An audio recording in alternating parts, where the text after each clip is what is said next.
जय श्रीमन्नारायण, हर हर महादेव, नमश्चंडिकाजय।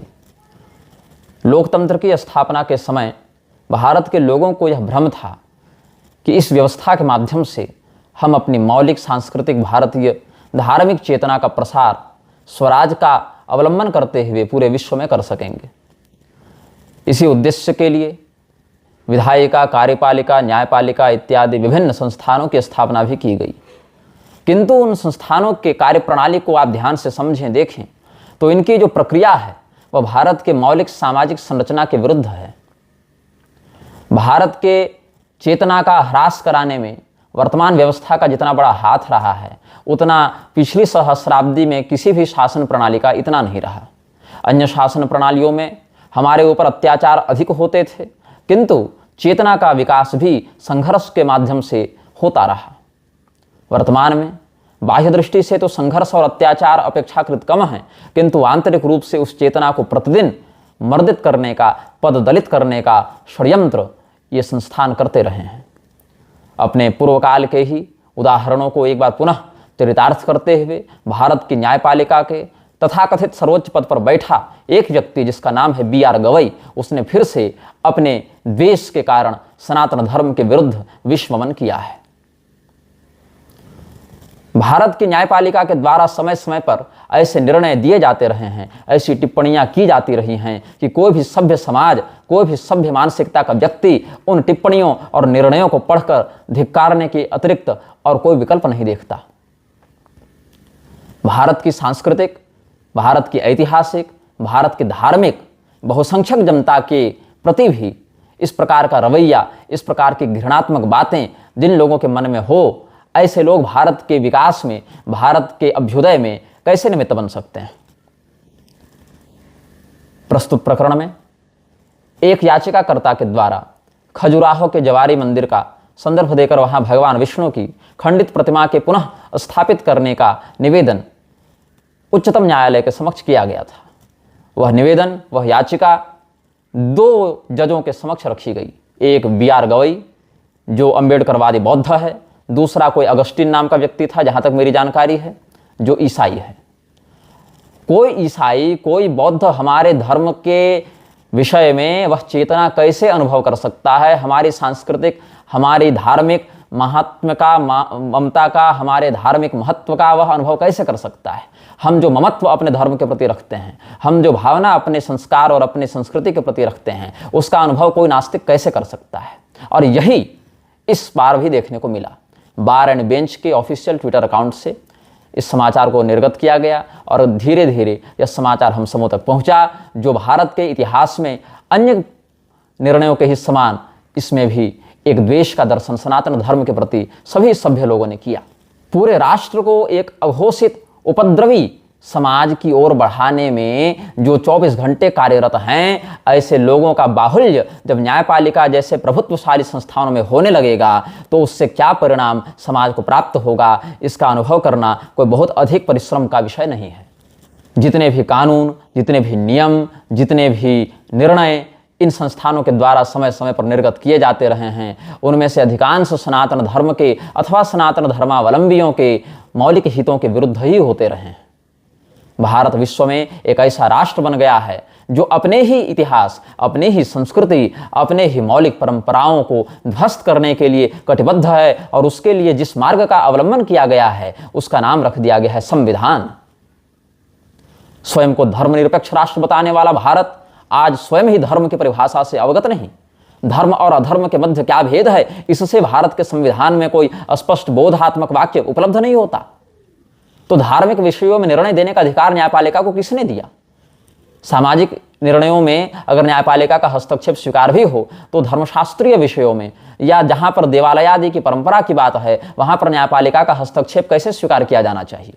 और यह अगर हस्तक्षेप स्वीकार ही किया जाएगा तो यही हस्तक्षेप अन्य के सापेक्ष क्यों देखने को नहीं मिलता? भारत की न्यायपालिका की तो यह औकात है कि शाहीन बाग हो, चाहे मेरठ हो, चाहे कैराना हो, चाहे हल्द्वानी हो, चाहे हरिद्वार के अतिक्रमित क्षेत्र हो, चाहे अवैध मस्जिद हो, दरगाह हो, चाहे बंगाल, केरल, कहीं भी आप चले जाएं, हैदराबाद इत्यादि तमाम स्थलों पर विधर्मियों ने आतंक का, हत्या का, बलात्कार का, अपहरण का, हिंदू विरोधी अभियानों का तांडव कर रखा है। और ये लोग अपने किसी भी अधिकार का प्रयोग करके उन लोगों के समापन में, उन लोगों के निवारण में, उन लोगों को दंडित करने में समर्थ नहीं हो सकते। ऐसे दुर्बल न्यायपालिका जब अपना क्षोभ व्यक्त करना चाहती है तो उसको केवल निराश, हताश और न्यायपालिका की ओर आशा की दृष्टि से देखता हुआ हिंदू समाज ही दिखता है। भगवान विष्णु की प्रतिमा को स्थापित, संरक्षित, सुरक्षित, व्यवस्थित, मर्यादित करने के लिए जिस याचिकाकर्ता ने इन दोनों नास्तिक न्यायाधीशों के समक्ष, निर्णयाधीशों के समक्ष निवेदन किया था, क्या टिप्पणी रही इनकी? इतने ही बड़े भक्त हो भगवान विष्णु के तो जाकर उन्हीं के सामने बोलो, गिड़गिड़ाओ। ये कथन था गवई का, ये कथन था ऑगस्टिन का, या जो भी वहां बैठा था बगल में, 2 जजों की बेंच थी ना। हाँ, अगर यह निर्णय तुम्हारे अधिकार क्षेत्र में नहीं आता या इस प्रकार का आदेश देने का तुम्हारा अधिकार नहीं या मन करो तो इच्छा भी नहीं है, तो इतना ही कह देते कि ये हमारे जुरिस्डिक्शन का, हमारे न्यायाधिकार का विषय नहीं है, ये एएसआई का विषय है। आप सांस्कृतिक मंत्रालय, पुरातात्विक विभाग, पुरातत्व मंत्रालय इत्यादि से आप संपर्क करें। इतनी भी टिप्पणी अगर कर दी जाती तो एक मर्यादित निर्णय समझा जा सकता था कि भाई हमारा विषय नहीं है, ये सांस्कृतिक मंत्रालय या ये इतिहासकारों का या पुरातत्वविदों का विषय है, आप संबंधित विभाग के पास जाकर इसकी याचिका रख सकते हैं। यह भी कथन किया जा सकता था, लेकिन नहीं। इन लोगों की प्रारंभिक जो मानसिकता है वो सदैव भारत के मौलिक सनातनी विचारधारा के विरुद्ध रही है। भगवान गौतम बुद्ध का नाम लेकर, यहां तक कि बौद्ध शास्त्रों को ही नकारते हुए, यह भी नहीं कि ये लोग असली बौद्ध हैं, बौद्ध शास्त्रों को भी, बौद्ध मत के जो प्राचीन शास्त्र हैं या प्राचीन आचार्य वहां के मत में भी हुए, उनके द्वारा लिखित पुस्तकों को या सिद्धांतों को भी ये लोग नहीं मानते। ये बौद्धों के एक नए ही उपद्रवकारी संगठन का नेतृत्व करने निकले हैं और हर बात में गवई को हीरो बनना होता है। पहले महाराष्ट्र में था शायद ये व्यक्ति, और वरीयता क्रम में जो इससे ऊपर थे उनकी अवमानना करके, उनको तिरस्कृत करके, इसको जानबूझकर प्रमोट करके सुप्रीम कोर्ट भेजा गया। सरकार की मंशा तो जान ही रहे हैं, तुष्टीकरण की नीति, चाहे पार्टी कोई हो, माथा हिंदू का ही कटेगा। तो उस स्थिति में प्रोन्नत होकर जब ये सुप्रीम कोर्ट यह व्यक्ति पहुंचा, तब भी वहां हीरोगिरी कि महाराष्ट्र में मेरे लिए प्रोटोकॉल का पालन नहीं किया तो हमको इज्जत नहीं मिली, तो हमको महत्व नहीं मिला। उसके बाद वहां पर आरक्षण लागू किया जानबूझकर। अब कहो आरक्षण सामाजिक न्याय और दुर्बल वर्ग को ऊपर उठाने के लिए किया गया, तो भी ये देखो वहां ईडब्ल्यूएस को कोई स्थान नहीं दिया गया।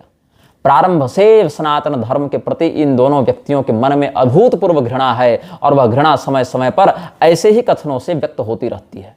एक ऐसा राष्ट्र जहां की संसद, जहां की न्यायपालिका, जहां के अधिकारी अगर घूस लेकर काम समय पर कर दें तो उसको ईमानदार मान लिया जाए।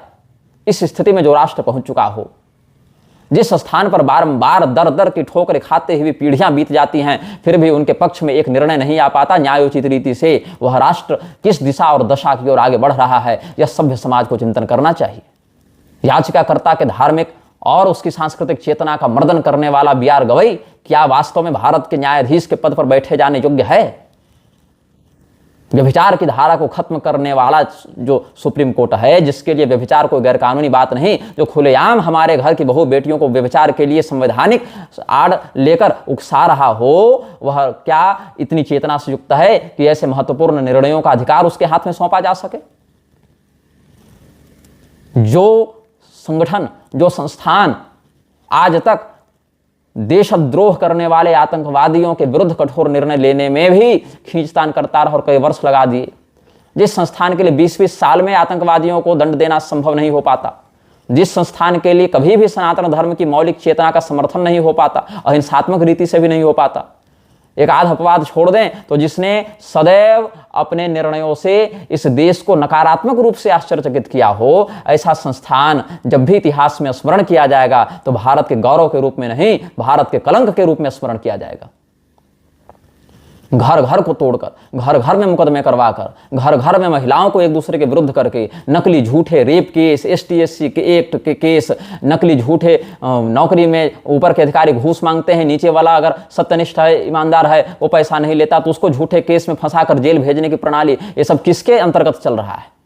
न्यायपालिका के अंतर्गत जो उसको संक्रमित करने वाली जुडिशियल माफिया है, क्या इसका समापन नहीं किया जाना चाहिए?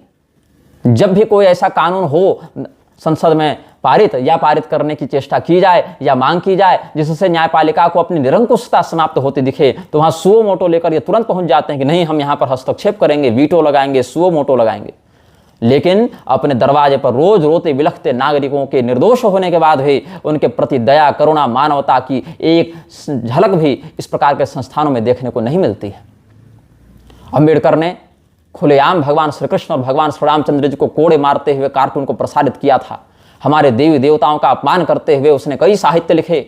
विदेशी संस्थाओं के द्वारा संरक्षण प्राप्त करके भारत की जो मौलिक सांस्कृतिक विरासत है उसको नष्ट करने के लिए पेरियार, फुले और अम्बेडकर इत्यादि ने मिशनरियों के साथ मिलकर अभूतपूर्व विद्वेष फैलाया समाज में। और उसके बाद उसी परंपरा के आगे आने वाले ये सभी नास्तिक हमारे देवी देवताओं का नित्य तिरस्कार कर रहे हैं, नित्य मर्दन कर रहे हैं और अपने अज्ञान, व्यामोह और कायरता, नपुंसकता के अंधकार में डूबा हुआ हिंदू और नेताओं के तलवे चाटने वाले जो कथित धर्माधिकारी, आचार्यगण, धर्मगुरु इत्यादि हैं, वो सब इस विषय में कोई भी कठोर विरोध करने का साहस नहीं रख पाते। तो ऐसे में हिंदू समाज पददलित होता हुआ अपने ही सांस्कृतिक चेतना से विमुख नहीं होगा तो और क्या होगा। एक बात कान खोलकर ध्यान से सुन लिया जाए, और कान ही क्यों, तुम्हारे शरीर में कान के साथ साथ जितने भी देह छिद्रों से तुम्हें श्रवण शक्ति का सामर्थ्य प्राप्त हो, गवई और ऑगस्टीन या जो भी वहां बैठा था,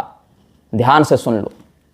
तुम हो या तुम्हारे समकक्ष कोई अन्य अधिकारी हो या भारत के किसी भी विभाग में बैठा कोई अवराधिकारी या उच्चाधिकारी हो, वह ध्यान से सुन ले। तुमको वृत्रासुर नहीं हो कि जब तक महर्षि दधीची हड्डी देंगे नहीं और वज्र बनेगा नहीं तुम मरोगे नहीं। तुम जैसे मरण धर्मा परिवर्तनशील लोगों को सम्मानित करने के चक्कर में हम जगन नियंता भगवान नारायण की अवमानना सहन नहीं कर सकते हैं।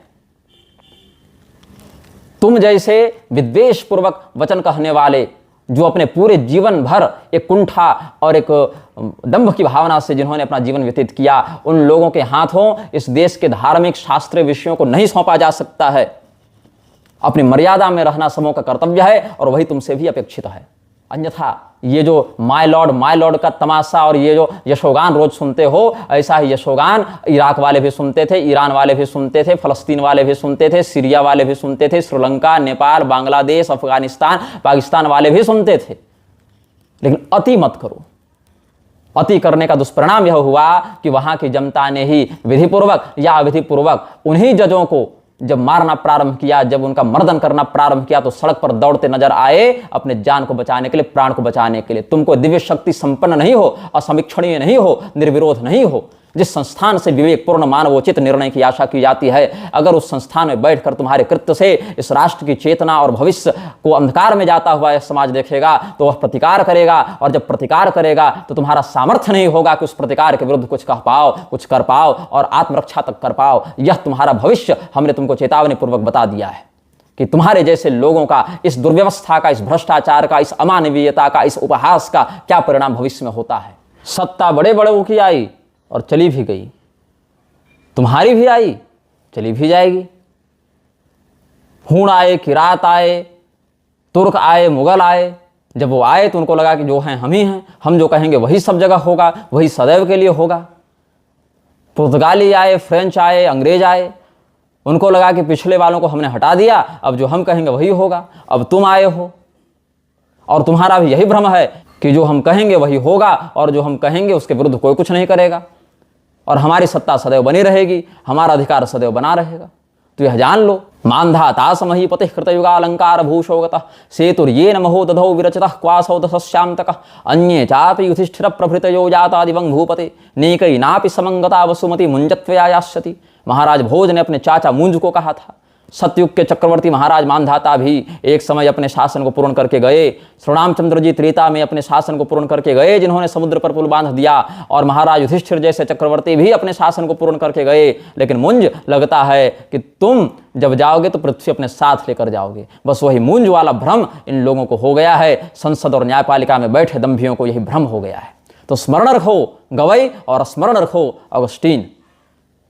ये वह राष्ट्र है जहां पर जिसकी सत्ता को चुनौती देने का सामर्थ्य किसी में नहीं था, ऐसे नंद के समक्ष भी खड़े होकर चाणक्य कहते हैं, वरम प्राण परित्यागो मान भंगे न जीवनात्, प्राण त्यागे क्षणम दुखम मान भंगे दिने दिने। सम्मान के परित्याग पूर्वक जीवन से अच्छा है कि व्यक्ति मर जाए, प्राण का परित्याग कर दे। क्योंकि प्राण के परित्याग में क्षण भर का दुख होता है, लेकिन सम्मान के नष्ट होने से प्रतिदिन का दुख होता है।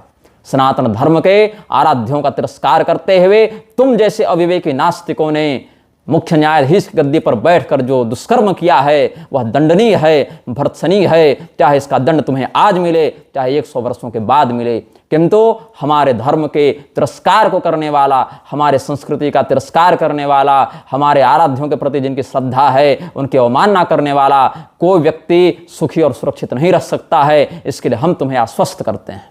राम मंदिर का प्रकरण हो, ज्ञानवापी का प्रकरण हो, इन लोगों को लगता है कि ये तो देवताओं के भी माता पिता यही लोग हैं। पूर्वेशाम अभी पूर्वजः कालेनानवच्छेदात् की परिभाषा तो इन्हीं लोगों के लिए बनाई गई थी, बताई गई थी ऋषियों के द्वारा। ऐसा दंभ इन लोगों को हो गया है कि हम जो चाहें, जिसको चाहें, अरे हम तो भगवान का फैसला लिखने वाले हो गए हैं। इस प्रकार का दंभ इनको हो गया है, जबकि इनके जैसे सैकड़ों रोज जन्म ले रहे हैं, सैकड़ों रोज मर रहे हैं, किंतु धर्म एको ही निश्चला।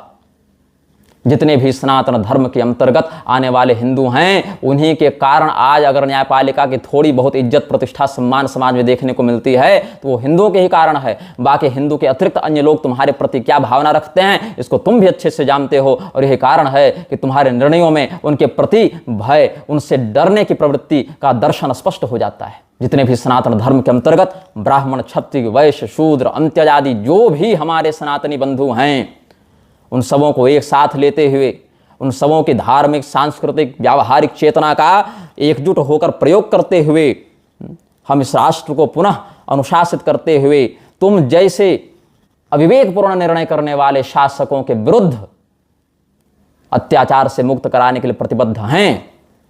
हम अपने मंदिरों को, अपने तीर्थों को, अपने वर्णाश्रम धर्म की मर्यादा को सुरक्षित रखने के लिए एकजुट होकर प्रतिबद्ध हैं। चाहे कोई पार्टी की सरकार आए, चाहे वो व्यभिचार को गैरकानूनी न माने और अपने धार्मिक शिक्षा को देना गैरकानूनी मानने लगे। कोई भी पार्टी आवे जो हमारे मंदिरों को तोड़े, हमारे तीर्थों को विध्वस्त करे, हमारे देवालयों की मर्यादा का तिरस्कार करे, हमारे मंदिरों पर कब्जा करके वहां की संपदा का हरण करे, कोई सरकार आए, कोई कानून आए, कोई निर्णयाधीश, न्यायाधीश, जज इत्यादि वहां पर हमारे धर्म को मर्दित करने के लिए, मिटाने के लिए विद्वेषपूर्ण टिप्पणी करे, विद्वेषपूर्ण फैसला करे, एक बात ध्यान रखना, जितने भी लोग सनातन धर्म के प्रति निष्ठावान हैं, चाहे वो ब्राह्मण हो, क्षत्रिय हो, वैश्य हो, शूद्र हो, वर्णशंकर हो, अंत्यज हो, स्त्री हो, पुरुष हो, किसी भी संप्रदाय के हों, आज हो चाहे 100 साल के बाद हो, एकजुट होंगे, तुम्हारी इस अविवेकपूर्ण टिप्पणियों का प्रतिकार करेंगे। कोई भी पार्टी आए जो हमारे मंदिरों पर कब्जा करे, कोई भी संस्था आए जो हमारे धर्म का तिरस्कार करे, कोई भी समुदाय एकत्र हो, कोई भी आक्रमणकारी, विद्वेषकारी सत्ताधीश बनकर बैठ जावे जो हमारी सांस्कृतिक चेतना का मर्दन करने का षड्यंत्र करे, एक बात स्मरण रखना, हम एकजुट होंगे, हम अपने मंदिरों की रक्षा करेंगे,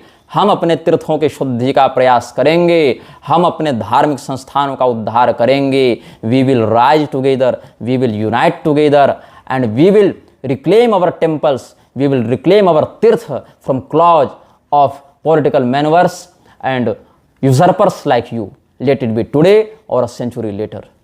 When the history will look back at the past, it will remember the not so honorable Supreme Court of India as national disgrace and totally failed institution.